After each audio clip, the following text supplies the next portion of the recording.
Hello there everybody, it is I, Tony, also known as TTBurger88, and welcome back to, once again, TTBurger Game Reviews. Now I have a question for you all. You ever wonder what it would be like to be a dog? I mean, as a dog, there is no school, no chores, no responsibilities, or anything. You're probably wondering, why am I talking about this in a game review? Well, because the game I'm going to talk about today answers that question. Today on TTBurger Game Reviews, I will be looking at the game Dog's Life on the PlayStation 2 by Frontier Developments, Sony Computer Entertainment, and Hip Games. The best way to start off this review is with the story. The story of Dog's Life stars Jake, a friendly little farm dog from the fictional town of Clarksville, who enjoys a simple life of being a dog who also has a crush on a neighbor dog named Daisy. One day, two dog nappers named Dwayne and Wayne arrive in Clarksville and steal Jake and Daisy and along with other dogs and drive off. Jake manages to escape, but his troubles are not over. His job is to rescue Daisy and bring her back safely, along with rescuing other dogs as well in the process. I have to say the story here works really well, and I have to say this is the best idea for a story you can come up with a game that involves a dog. Graphically, Dog's Life looks great. Although it's not the best looking game on the PlayStation 2, the graphics still get the job done. The character models look great for the most part, and while the human character models look a little bland, the dog models look really detailed, especially in the cutscenes, which I will get to in a little bit. In fact, the best looking character has to be Jake himself, especially up close. The backgrounds may look very similar to one another, but I still say that they look great. The cutscenes also look nice and still do to this day, and it's amazing how nice the cutscenes turned out. Sound-wise, Dog's Life is a mixed bag, to say the least. The music fits the game perfectly, with its soothing and relaxing soundtrack.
However, the voice acting is not so great.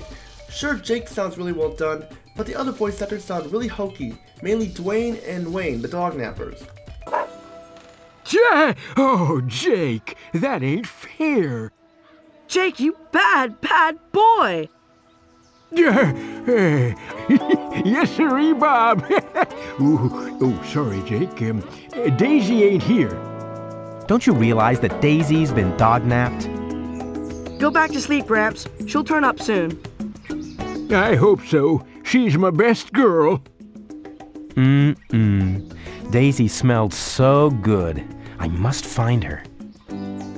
Say, Jakey, let's see what tricks you can do besides waking up a poor old man out of a lovely dream. Sit, Jake. Good dog. Stand. Good dog. Lie down, Jake.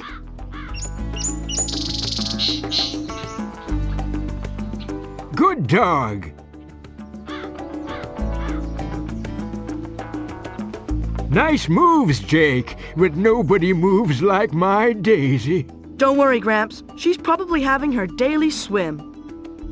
You're right. Cleanest dog in Clarksville. Smartest, too.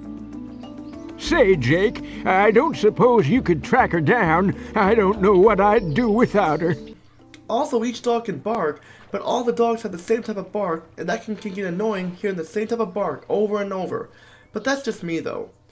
I'm sure there are people who like the voice acting and such, but me, I'm not a big fan of it. Gameplay, for the most part, is very simple, and makes you feel like you are a dog. Basically, Dog's Life is an open-world-like game that is very similar to the Grand Theft Auto series, where you go around doing missions for people in Clarksville among doing other dog-related things. You will also spend time collecting dog bones that increase your status, and can keep your health up from decreasing. Dog bones can be found by doing various challenges and minigames, which I will get to later, and can also be found by completing missions. The controls, for the most part, work really well. To move, you use the analog sticks. To jump, you press the X button, and circle is your action button, and square button lets you bark. The triangle button lets you enter smell-o-vision, where you can follow footprints and track down certain dog smells, where you can gain enough certain color of smells where you'll see a dog bone or unlock a minigame, which I'll get to in a little bit. The R1 button allows you to sniff and smell things, while the L2 and R2 buttons allow you to rotate the camera. You also have the opportunity to perform doggy-do moves by using the D-pad. To sit, you press down. To lie down, you press down twice. To shake, you press left and right. And pressing left, right, and down will allow you to take a dump, while pressing left, down, left, or right, down, right, J can pee left or pee right. Along the way, you will be taught how to do other doggy-dog moves by other dogs you encounter throughout the game. Like I said earlier, Dog's Life does have a bunch of challenges and minigames you can access by collecting a certain number of certain colored smells. For the minigames, you have the Yellow Sense, which allow you to access the Scent Marking Challenge, aka the Pee Challenge. The Orange Sense will allow you to access Tug of War. Cyan will allow you to access the Digging Race Challenge. Pink will allow you to access Pursuit, and Green Sense will allow you to access the Dog Race. You can also access other challenges by finding these type of colored scents. Blue can access Checkpoint Challenge, Violet can access Beat the Clock, and Red can access the Doggy Do Challenge, where you can learn new tricks from other dogs. Every time you beat one of these challenges, you'll be rewarded with a dog bone. I also forgot to mention earlier that when you collect a total of 50 purple cents, you can unlock a dog bone. So that's pretty much all I have to say about the gameplay, except that I should mention that the game is somewhat short, but I can gladly overlook this because the game is very enjoyable. Now for my final demerit on Dog's Life. It's a very enjoyable game that is basically Grand Theft Auto with a dog, and works perfectly. However though, there are graphical and sound issues that do affect this game, but in my opinion, I still found the game enjoyable. I give Dog's Life here an 8.5 out of 10. Thanks for watching. This is Tony, aka TTBurger88. Peace out, and have a great day, everybody.